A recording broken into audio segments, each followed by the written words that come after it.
नमस्कार। इस अंक में आप सभी का बहुत बहुत स्वागत है। सभी शिक्षकों के मन में एक ही सवाल, कब होगी रिव्यू पिटीशन पर सुनवाई। कल के एपिसोड में हम लोगों ने समझा था कि किस परिस्थिति में सुप्रीम कोर्ट संविधान के अनुच्छेद 137 का प्रयोग करके अपने ही निर्णय की समीक्षा करता है। साथ ही हम लोगों ने यह भी समझा था कि क्या वे सभी कारण 1 सितंबर 2025 के सुप्रीम कोर्ट के निर्णय में मौजूद है, जिससे सुप्रीम कोर्ट को 1 सितंबर के निर्णय पर समीक्षा करने के लिए बाध्य किया जा सकता है। और बड़ी स्पष्ट तरीके से हम लोगों ने पाया कि सुप्रीम कोर्ट के उस निर्णय में वे सभी फैक्टर, वे सभी कारण मौजूद हैं जिसके लिए सुप्रीम कोर्ट को उस निर्णय की समीक्षा करने के लिए बाध्य किया जा सकता है। आज के इस अंक में हम समझेंगे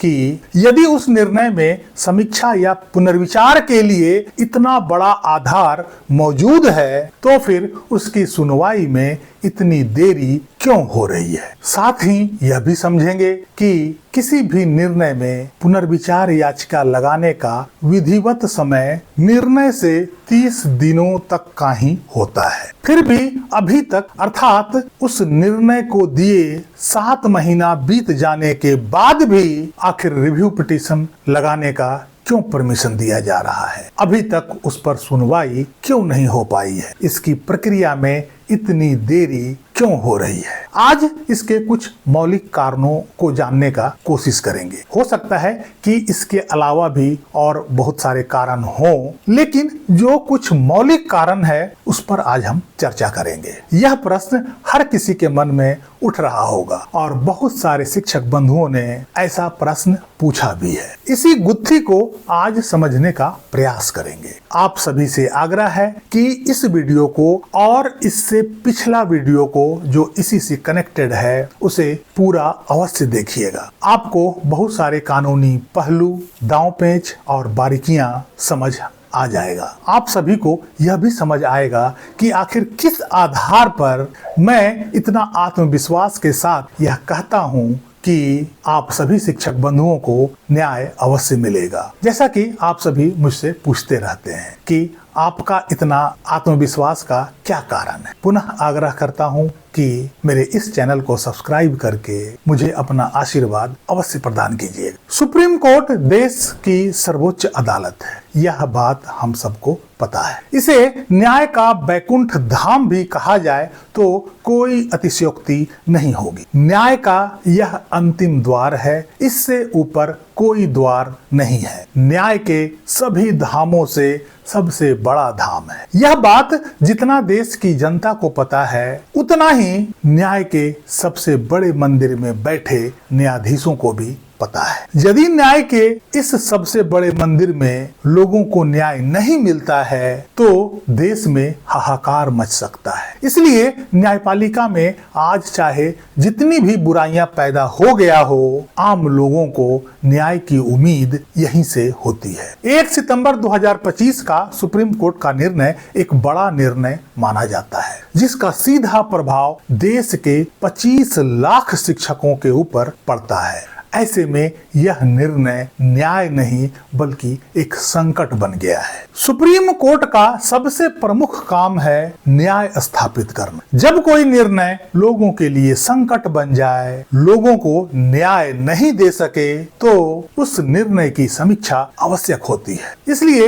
1 सितंबर के निर्णय की भी समीक्षा किया जाना न्याय तक पहुंच के लिए अति आवश्यक है। निर्णय में समीक्षा के आवेदन के लिए कानूनी रूप से 30 दिन का ही समय दिया जाता है, लेकिन यह कोई हार्ड एंड फास्ट रूल नहीं है। यदि याचिका 30 दिनों के बाद भी दायर की जाती है और उसमें देरी होने का उचित कारण बताया जाता है तो ऐसी याचिकाएं स्वीकार कर ली जाती है। आखिर क्यों? इसके लिए आप सभी को एक बात आवश्यक रूप से जानना होगा कि न्यायालय के लिए न्याय प्रथम है, न्याय सर्वोपरि है, प्रक्रिया नहीं। प्रक्रियात्मक गलती के कारण किसी भी व्यक्ति को या व्यक्ति समूह को न्याय से वंचित नहीं किया जा सकता है। अर्थात न्याय स्थापित करने में प्रक्रिया को लचीला बनाया जा सकता है, प्रक्रियात्मक गलती को गौण किया जा सकता है। 30 दिनों के अंदर रिव्यू पिटीशन फाइल करना यह एक प्रक्रिया है, लेकिन यदि कोई याचिका 30 दिनों के बाद फाइल की जाती है और उसमें जो कारण बताए जाते हैं वो न्याय तक पहुंचने के लिए अति आवश्यक होता है, तो ऐसी याचिकाओं को स्वीकार कर ली जाती है। यह रिव्यू पिटीशन में ही नहीं बल्कि अन्य पिटीशन में भी यह लागू होता है। यदि किसी व्यक्ति या व्यक्ति समूह के साथ अन्याय होता है, उसके संवैधानिक और मौलिक अधिकारों का हनन होता है, तो आपके द्वारा सुप्रीम कोर्ट के मुख्य न्यायाधीश को लिखी गई एक चिट्ठी भी आपको न्याय दिलवा सकता है। इसी प्रकार की चिट्ठी एक शिक्षक द्वारा भी सुप्रीम कोर्ट के मुख्य न्यायाधीश को भेजा गया था, जिसे मुख्य न्यायाधीश ने PIL के रूप में स्वीकार कर लिया है और आज न कल उस पर भी सुनवाई होने की पूरी संभावना है। ऐसे कई उदाहरण सुप्रीम कोर्ट के इतिहास में मिलता है जिसमें एक चिट्ठी मात्र से उस विषय वस्तु को सुप्रीम कोर्ट द्वारा संज्ञान में लिया गया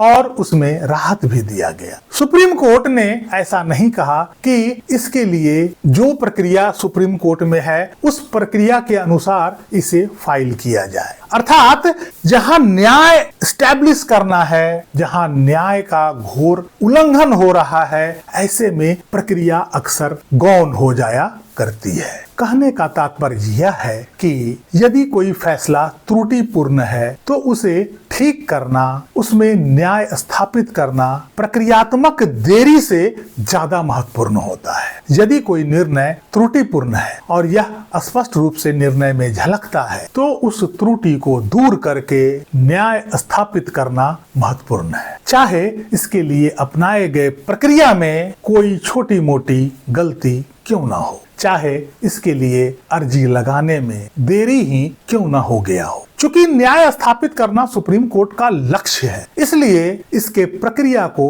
थोड़ा लचीला बनाया गया है। यदि प्रक्रिया को ही कठोर बना दिया जाता है तो न्याय स्थापित करना कठिन हो जाएगा। कई बार सुप्रीम कोर्ट स्वतः संज्ञान लेते हुए भी लोकहित में न्याय करती है। इसलिए न्यायालय का जोर न्याय स्थापित करने पर होता है, न कि प्रक्रिया में खामियां ढूंढने में। 1 सितंबर के निर्णय में हर सप्ताह कोई न कोई रिव्यू पिटीशन लगाया जा रहा है, कभी राज्य सरकारों द्वारा, तो कभी शिक्षक संघों द्वारा, तो कभी किसी शिक्षक द्वारा। अभी मध्य प्रदेश सरकार की भी नींद खुली है और रिव्यू पिटीशन लगाने की तैयारी कर रही है। जम्मू एंड कश्मीर सरकार भी रिव्यू पिटीशन लगाने के लिए सोच रही है। हो सकता है कि सप्ताह 10 दिन बाद कुछ और राज्य सरकारें भी रिव्यू पिटीशन लगाएं, क्योंकि अभी तक लगभग आधे राज्य ही इस निर्णय में रिव्यू पिटीशन लगाया है। हालांकि यदि जम्मू एंड कश्मीर सरकार इस निर्णय में रिव्यू पिटीशन लगाती है तो इस पर सुनवाई का